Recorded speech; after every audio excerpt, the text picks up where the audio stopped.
Emiroria na ugelo okweze dotwa Stevie Sodore okweze dotwa Stevie Sodore Emiroko Stevie Sodore mesaye Emiroko Stevie Sodore Emiroko Stevie Sodore apameyo Emiroko Stevie Sodore Ekere alero ni motolo Ekere alero ni motolo Belo kekele imya megare Belo kekele imya megare Igo na relefali yeba go yosekao Igo na relefali yeba go yosekao Igo imyame ole okpa osekao Igo imyame ole okpa osekao Belo koto opono bienukao Belo koto opono bienukao Ono basali shota ole pitalene Ono basali shota ole pitalene Opesedo twa na bugele ome Emiroria na bugele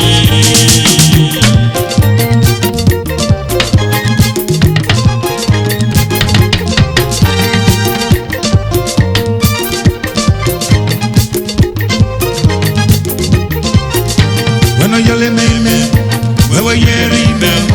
When I yell me, where we hear email. Oh poemoa, so di poemubo. Oh poemoa, so di poemubo. Oh di poemubo, so di poemeki. Oh di poemubo, so di poemeki. Oh pesedo twa na ugele lesaye. Emiroria na ugele.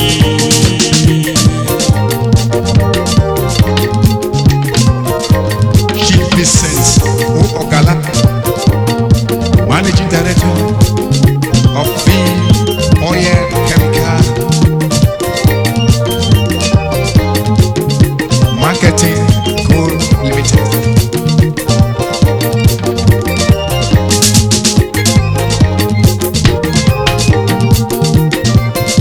Vice Chairman NNPC, BPMC, Benedetto. Agoro in the city. Ono Galana.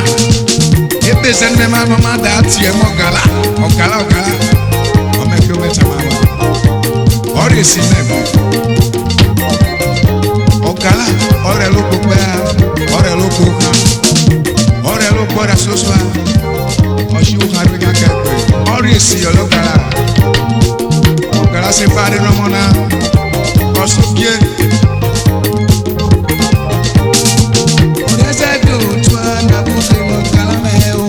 Emiroria la bugele Ogala Sakado Oresedo twa na bugele pameo Emiroria la bugele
Emiroko Stevie Sodore Ekele apeloge ni motolo Ekele apeloge ni motolo Peloge kele ni miamegare Peloge kayo ni miamegare Igo narele pale yeba go yosekao Igo narele pale yeba go yosekao Igo emiame ole okpa osekao Igo emiame ole okpa osekao koto okwo no bia mi okao belo kota yo okwo no bia mi okao ono basari shota ole kitalene ono basari shota ole kitalene ora sedo to na bubele sai emi roria la bubele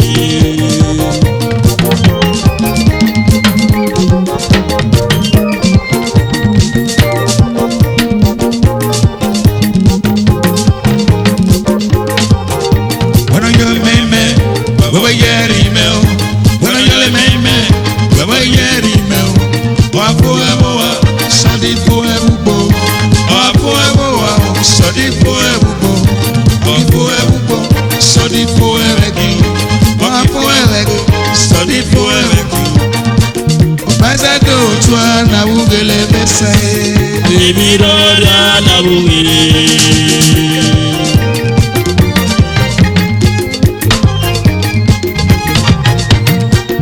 besa do twa na ugele apale baby roda na ugele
You know, man,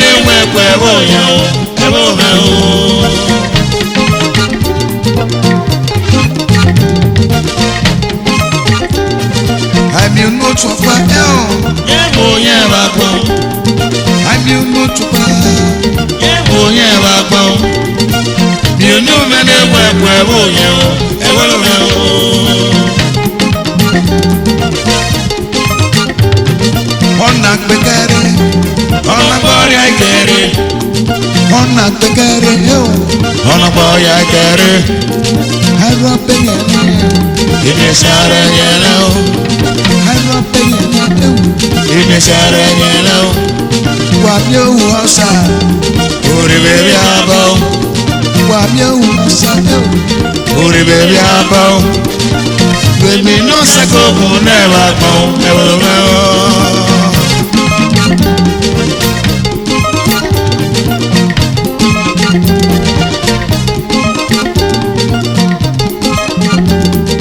Sapitao Where do Bono Mamel? Ebenepo Where do Bono Mamel? Sapitaye Where do Bono Mamel? Sapitao ne baba Where do Bono Mamel? and his group of company Where do Bono Mamel? based in Warri Where do Bono Mamel?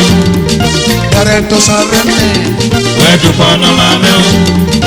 Chairman Managing Director Where do Bono Mamel?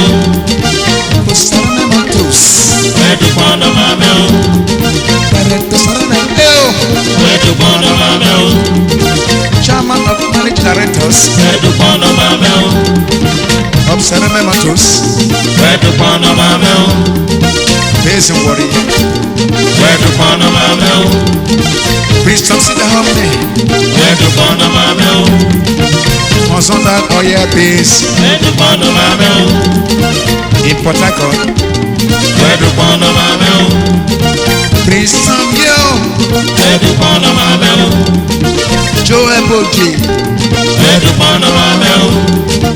Joe Eboji Where do Bono Mamel?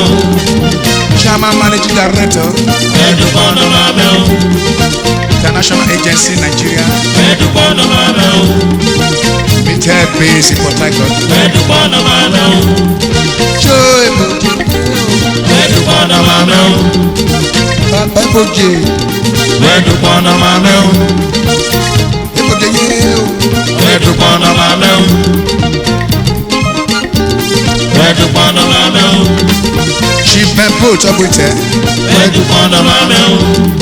Managing Director Where do Bono Mamel? Mempo Nigeria Limited Where do Bono Mamel? base in Port Harcourt Mempo Where do Bono Mamel? Mempo Tinaye Where do Bono Mamel? the Eden Loki of Mekoma Where do Bono Mamel? Chief Osagaleo Where do Bono Mamel? Chief Osagaleo Where do Bono Mamel? MT Figures Nigeria Limited Where do Bono Mamel? Port Harcourt base in Where do Bono Mamel? Sugar Vino Sagaleno Where do Bono Mamel? Emuhidu Were Where do Bono Mamel? Chief Billy Where do Bono Mamel? MT Where do Bono Mamel? Billy Guest House Where do Bono Mamel? Billy Fashion House Where do Bono Mamel? Port Harcourt Tina Billy Where do Bono Mamel? Peter Maru Where do Bono Mamel? Operational Where do Bono Mamel? Manage Oil Service Where do Bono Mamel? Port Harcourt Where do Bono Mamel? Mr. Peter Yo Maru Where do Bono Mamel? Mr. Peter Yo Maru Where do Bono Mamel? Mr. Samambo Where do Bono Mamel? Operation Managing Where do Bono Mamel? Joe Eboje Nigeria Limited Where do Bono Mamel? Port Harcourt base Where do Bono Mamel? Lock Jetty Yo Where do Bono Mamel? base in Bobby Town Where do Bono Mamel? Lock I pay for you Where do Bono Mamel? Payo Sodije Where do Bono Mamel? Transporter Port Harcourt base Where do Bono Mamel? Mr. Tom Yo Baba Where do Bono Mamel? Ilé Rẹ́mẹ̀sì Port Harcourt náà Where do Bono Mamel? Ọmọ Jápẹ́ o Where do Bono Mamel? MDFA Security Nigeria Where do Limited Bono Mamel? based in Port Harcourt Area Padà Where do Bono Mamel? Mr. Imao Sega. MD John A Connection.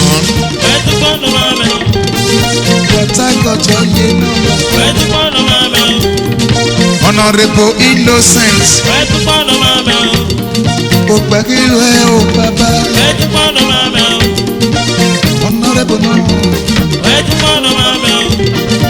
Dr. Sylvester Bense Gwagide. Base in Ewa.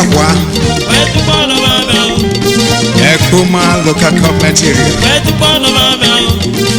Doki Baba. Doki Baba yo. Chipankasoyo. Dr. J. Aikore. Esampure of Esawa. Papa Eo.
hallelujah.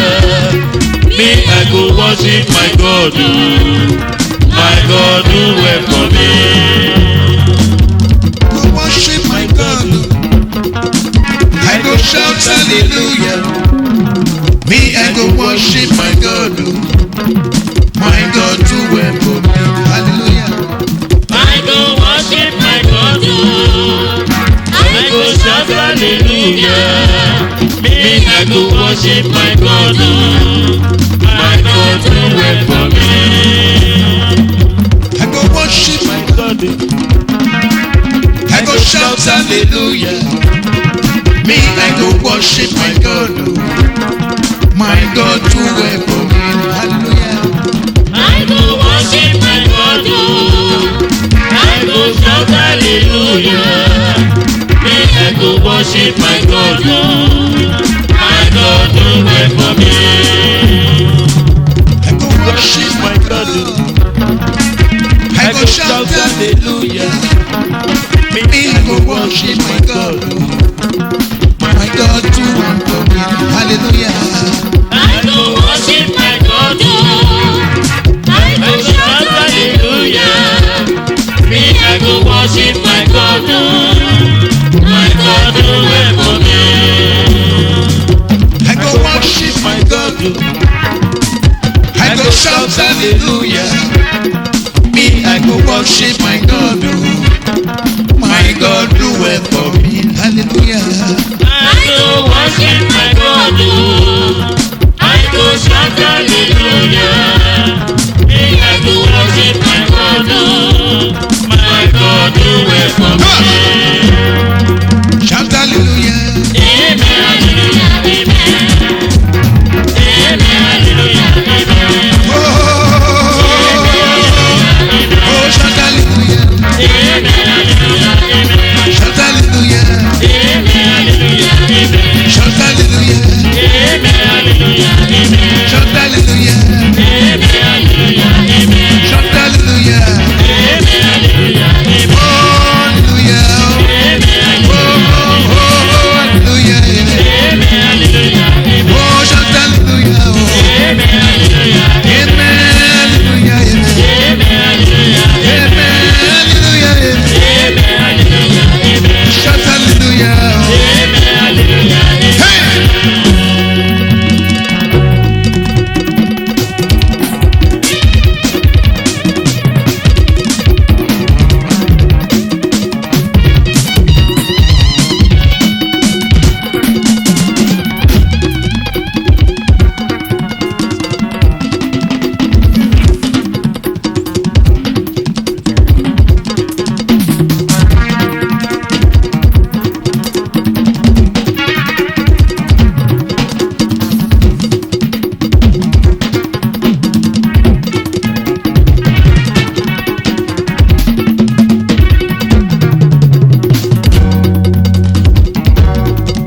Who they pray for them? Now Jesus he pray for them.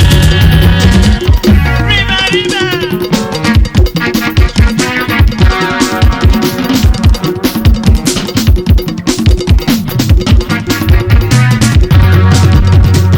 Hey! Who they pray for them? Now Jesus he pray for them. I will follow Jesus. Make him pray for me. Make my life for better for me.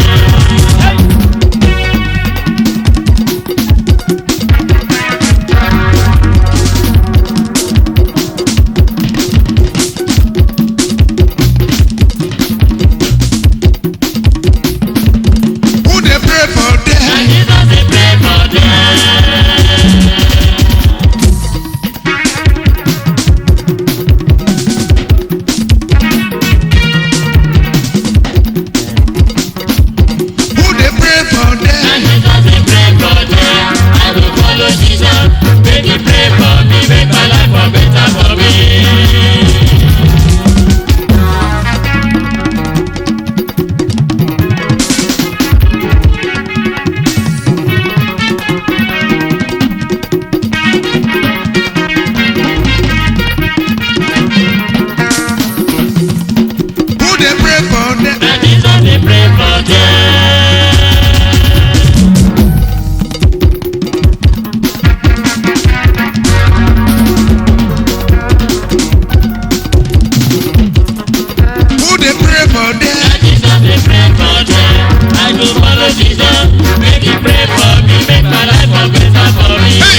true. Follow with Jesus, follow na true.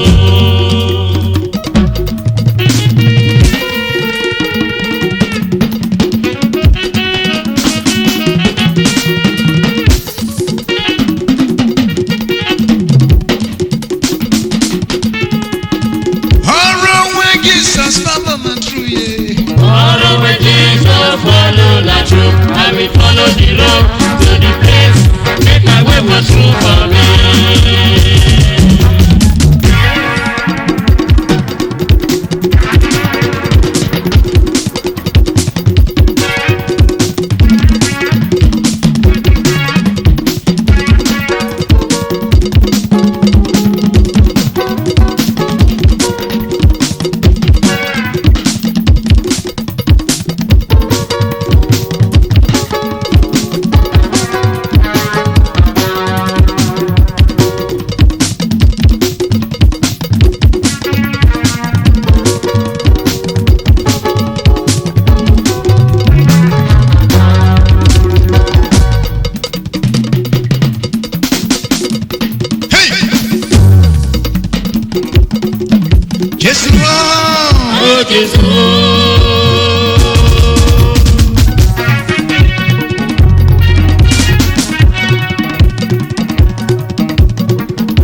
Jésù bàbá tàwa ló fi gbòdù ṣeré àwọn ẹ̀sán náà rí gbòdù òdìdé.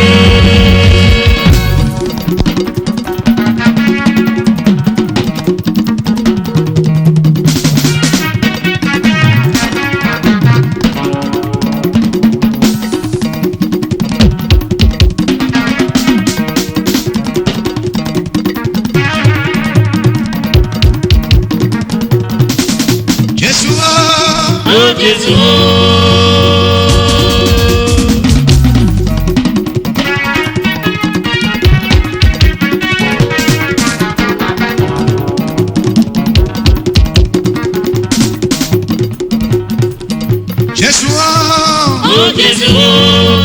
Jésù bàbá tàwa ló fi gbòdù ṣeré àwọn ẹ̀sán náà rí gbòdù òdìdé. Jésù ooo Jésù. Mo bá mi ò Jésù bàbá lóru mi o. Bàbá Jésù mi o, bàbá Jésù. Jésù o, mo dúpẹ́ o mi o, bàbá Jésù. Ẹ ṣé o, ẹ ṣé o, ẹ ṣé o, ẹ ṣé o. Jésù o, bàbá Jésù. Lọ́run mi o, bàbá. Mo dúpẹ́ mi ò bàbá, mo dúpẹ́ mi ò bàbá, bàbá o, Jésù o, Jésù ẹ ṣé o, ẹ ṣé o, ẹ ṣé o, ẹ ṣé o, ẹ ṣé o, ẹ ṣé o, bàbá o, ẹ ṣé o, ẹ ṣé o, bàbá o.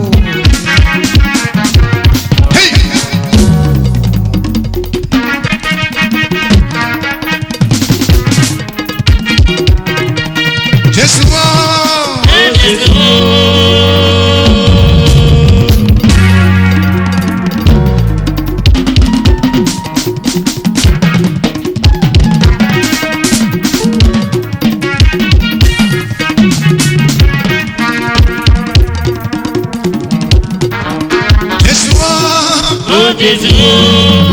Jésù bàbá tàwa ló fi gbòdù ṣeré àwọn ẹ̀sán náà rí gbòdù òdìdé.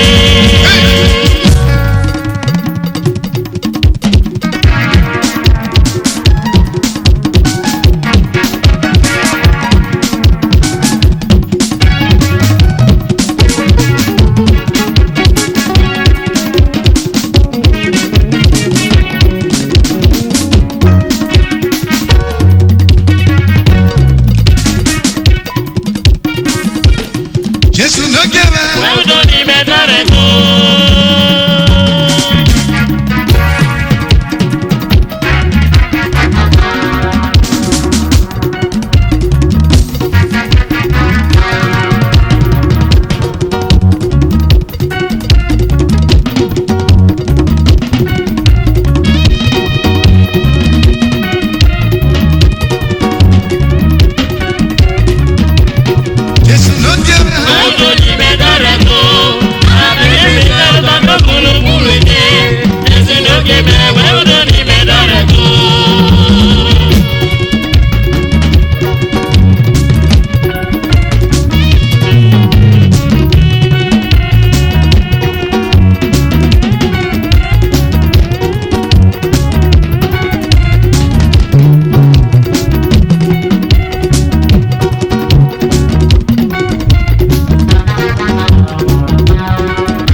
don't follow.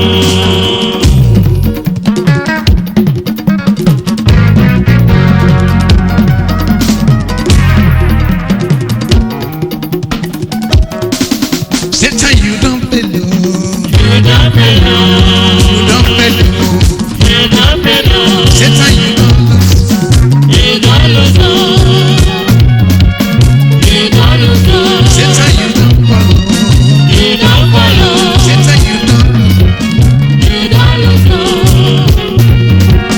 You don't lose. You don't lose.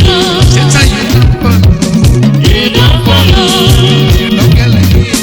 You don't follow. You don't follow. You don't follow. Satan, you don't lose. You don't lose. Oh, You don't lose. You don't lose. you don't lose. You don't lose. You don't lose. You don't lose. Oh, he's the King of Kings. You don't win. Oh, he's the Lord of You Lords. don't win. Oh, he's the King of Kings. You don't win. Oh, You don't win. Jesus, you don't. You don't win. Satan, you don't lose. You don't lose. Satan, you don't lose. You don't lose. Jesus, you don't win. You don't win. Jesus, you don't win. You don't win. Jesus, you don't win. You don't win. Jesus, you don't win. You don't win. Jesus, oh. You don't win. You don't win. Jesus, you don't win. You don't win. Jesus, you don't win. You don't win.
Osa, Managing Director, Jensen Nigeria Limited, Plot 2, Adewumi Industrial Estate, Ojota, Oregun Road, Oregun, Ikeja, Lagos. If you need a good generator that will take you for a very long time in your company, contact Engineer A. Osa, Managing Director, Jensen Nigeria Limited, Oregun, Ikeja, Lagos.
you, mommy. Oh, sweet mommy.